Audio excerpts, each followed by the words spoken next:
Back at it with another chapter of Ichi the Witch, Hunt 56. Hey yo, I thought Ichi was a good series before. Now it's even better. Yo, this chapter was insane. I loved it from start to finish.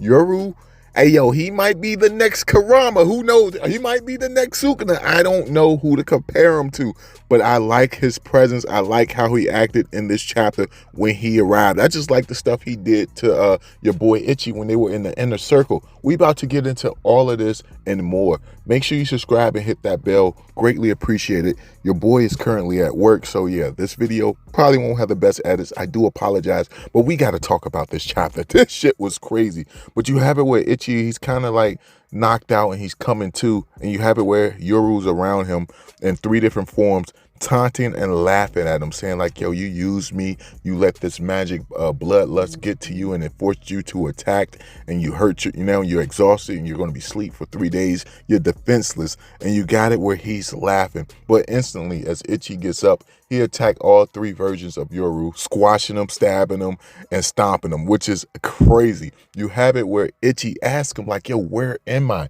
And he's like, you're kind of in between. This isn't really your inner circle or your magic circle, but you're in between like that and I guess being conscious, because you use your powers and you use me right at the last moment, which caused you to be here. And you have it where he's kind of sad. He's like, yo, my hunt failed. And then you have it where Yoru is joking. I'm saying like, yo, let's just relax, man. Chill out here for a little bit and watch your failure and see how things unfold, because you messed up.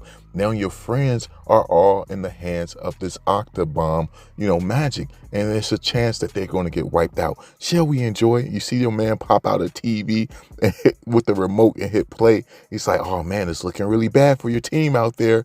Oh man, thanks to your stupidity, Octopus just might wipe them all out. And he's like, yo, I bet you they die cursing your name. And you have it where he's just constantly taunting your boy Ichi, and I just thought this was hilarious how he was taunting him. But then they actually show the Octobomb magic up here talking as well, and you have it where he was like, oh man, this is Yoru. He's so weak, he's so powerless. And you have it where Ichi's like, yeah, they aren't wrong. He's not wrong saying what he's saying. He was like, yo, part of the reason I failed was because I overestimated your abilities, your power. And of course you have it where your boy Yoru instantly goes into his original form, saying like, yo, since you're operating under a massive misconception, let me straighten you out.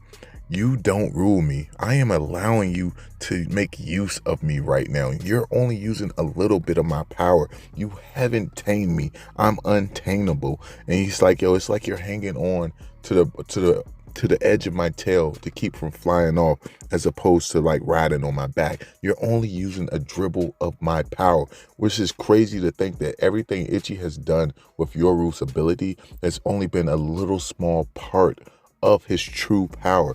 And you have it where he's like, yo, well, why don't you give me a try? Give me control over your body, and let me show you what my power is capable of. Of course, Ichi turns down the deal. He says like, nah, I'm not falling for that. It sounds like you got some type of other motive, like you're trying to trick me, like you're trying to hide something from me.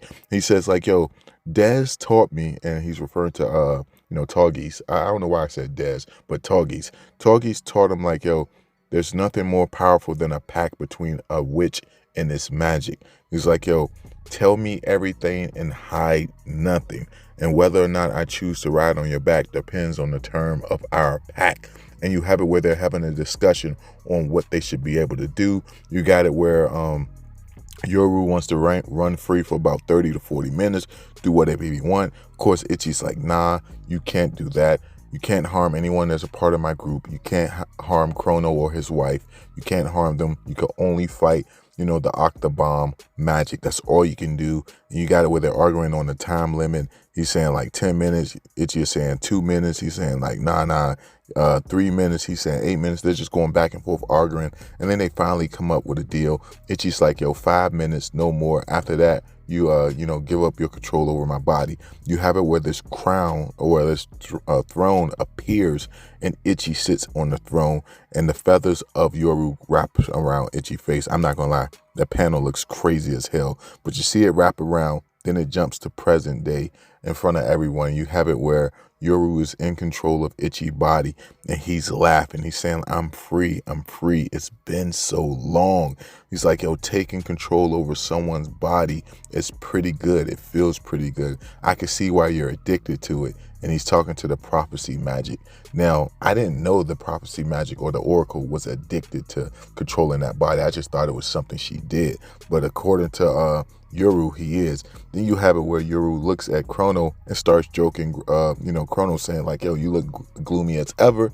I can't believe you got someone pregnant. You kind of disgraced our race by doing something like that, but it is what it is. Then you have it where it looks as if he used the weave. I don't know if, Yoru did this or if it was, the magic they're facing off against. But it looks as if he used the spider thread to hold, Team Dez in place. At least that's how it looks.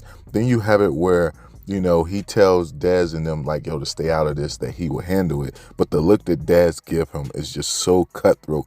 And he says like, yo, quit staring at me. It's like you're stabbing daggers into me. You're activating this kid's bloodlust and it's making me want to react. And that's crazy to think that his sense of bloodlust, his ability to detect bloodlust is so strong. Even though he's not in control of the body, his body still wants to react to it. And you got it where Yoru is trying to keep the body from doing that.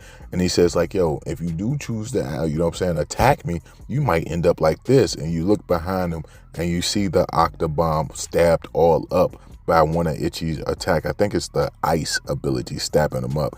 And then you have it where, Yoru looks back at him and says like, yo, you can't breach a pact between magic and witch. It's something that must be kept. So I'm going to not waste any time and enjoy every moment of being free. Then he says, I would appreciate it if you hurry up and revive yourself so that we could continue this battle. And then you have it where the octobomb revives, break free, and it goes to attack Yoru, and then Yoru starts using the lightning ability of Ichi to attack him, and he keeps amplifying the attack, and it just looks so amazing. Like, these panels is crazy.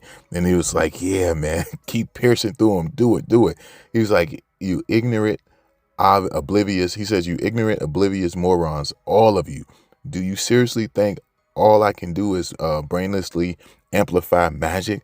Like, that's enough to give me the crown. My name is King Yoru. I am the king of Majiks. He says, master of all the world's magic.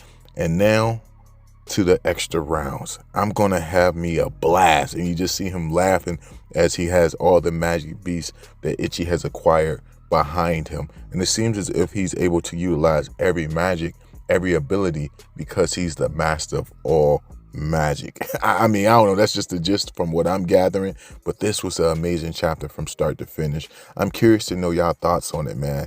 Like, yo, him being in control of Ichi's body. I wonder if there's going to be a chance where he make even more pacts with him. It might even be something similar to like your boy Yuji and Sukuna, where he could make a pact where your boy Ichi may not remember. Something like that could happen in the future of the series. But all in all, really enjoyed this chapter start to finish. Let me know your thoughts on it down below, and I'll catch you guys in the next one.